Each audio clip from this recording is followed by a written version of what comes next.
Bonjour. La vidéo que nous présentons porte sur le chapitre des nombres complexes, précisément sur le thème du calcul du binôme de Newton. Pour le calcul du binôme de Newton, nous allons d'abord rappeler de façon sommaire la formule du binôme. On nous dit A plus B puissance n, c'est somme pour k allant de 0 à n, de combinaison de k dans n, A puissance k fois B puissance n moins k. Alors l'utilité de la formule du binôme de Newton, c'est qu'il nous permet de calculer la puissance de la somme de deux nombres. Bien, je sais, je conviens avec vous, le calcul écrit de cette manière n'est pas aisé à comprendre.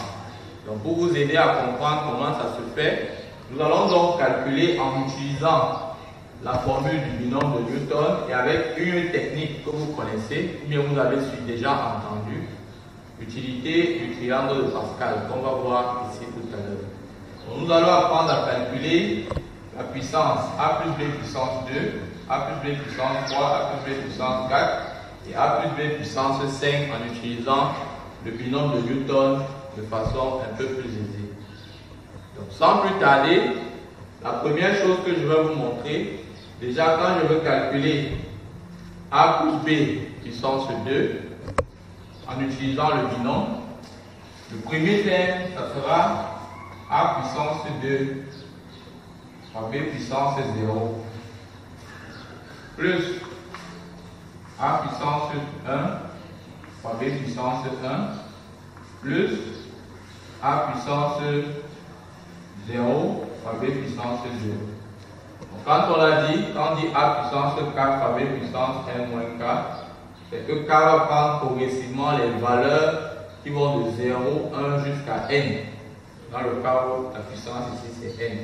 Pour le cas où la puissance ici n c'est 2, donc A va prendre les valeurs, k va prendre les valeurs commençant de 0, 1 jusqu'à 2. Donc quand on l'applique, vous aurez donc A puissance 2 fois B puissance 0 plus A puissance 1 fois B puissance 1 plus A puissance 0 fois B puissance 2.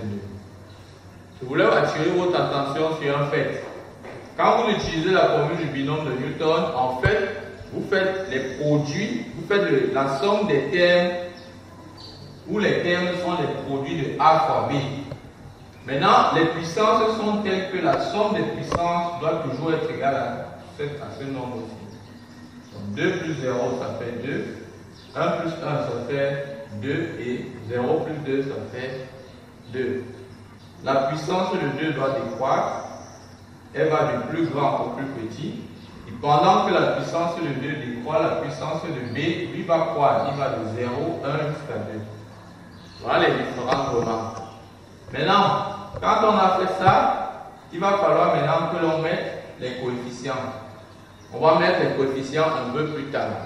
Appliquons donc cette même logique sur les trois derniers termes qu'il y a là. Je veux calculer A plus B puissance 3 ici. Je mets donc A fois B plus ici, je mets la puissance la plus haute qui est 3 et B puissance 0. Ici, A puissance 2 fois B puissance 1. Ici, je décroît davantage A puissance 1 fois B puissance 2. Et enfin, ici, A puissance 0 fois B puissance 3. De la même manière, ici, A puissance 4 fois B puissance 0 plus A puissance 3 fois B puissance 1 plus A puissance 2 fois B puissance 2. Et enfin, plus A puissance 1 fois B puissance 3 et A puissance 0 fois B puissance 4. Pour le dernier cas, c'est A puissance 5 fois B puissance 0 plus A puissance 4 fois B puissance 1 plus A puissance 3 fois B puissance 2 plus A puissance 1, 2 fois B puissance 3 plus A puissance 1 fois B puissance 4 et enfin plus A puissance 0 fois B puissance 5. Voilà. Comme ça, ainsi de suite jusqu'à A puissance n. Maintenant, Pour déterminer les coefficients, on utilise le triangle de Pascal. Dans le triangle de Pascal, voici la logique. Au premier terme, j'ai 1.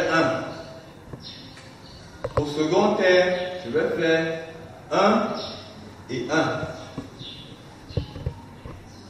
Au troisième terme, je fais 1 plus 1, 2, et 2 plus le rien là, généralement on considère comme 0.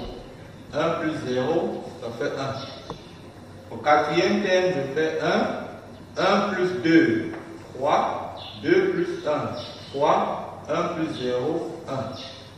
Au cinquième, ainsi de suite, j'ai 1 plus 3, 4, 3 plus 3, 6, 3 plus 1, 4, et enfin 1 plus 0, ça fait 1. Au cinquième terme, 1 plus 4, 5, 4 plus 6, 10, 6 plus 4, 10, 4 plus 1, 5, et 1 plus 0, 1.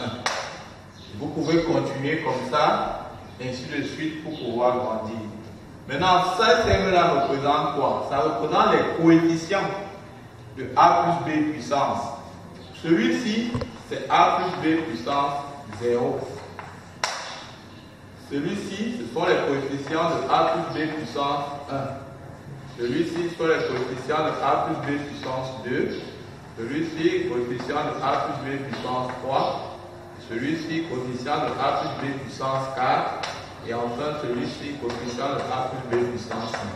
Alors, quand je dis les coefficients, regardez donc comment ça s'explique. Je prends pour le cas 2.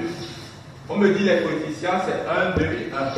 Ça veut dire que je viens ici, je mets 1, et là 2, et là 1. J'ai donc l'expression parfaite du produit qui, si vous faites la réduction, vous allez avoir A au carré plus 2AB plus 2 au carré, qui revient à ce que vous avez vu dans l'exemple. Pour le cas de A plus B puissance 3, ces coefficients me l'ont dit c'est 1, 3, 3, 1. Je viens de mettre 1, 3, 3 et 1. A plus B puissance 4, c'est 1, 4, 6, 4, 1. Je mets 1, 4, 6, 4 et 1. Et enfin, pour le cinquième, ça sera 1, 5, 10, 10, 5 et 1. Donc, à chaque fois quand vous l'appliquez, tout ce qui va vous rester à faire, c'est de faire la réduction. Quand vous l'appliquez, vous aurez à calculer facilement A plus B, une puissance de A plus B, de la somme de A et B. Et ça sera l'expression un peu plus facile, un peu plus pratique du binôme de Newton. Merci.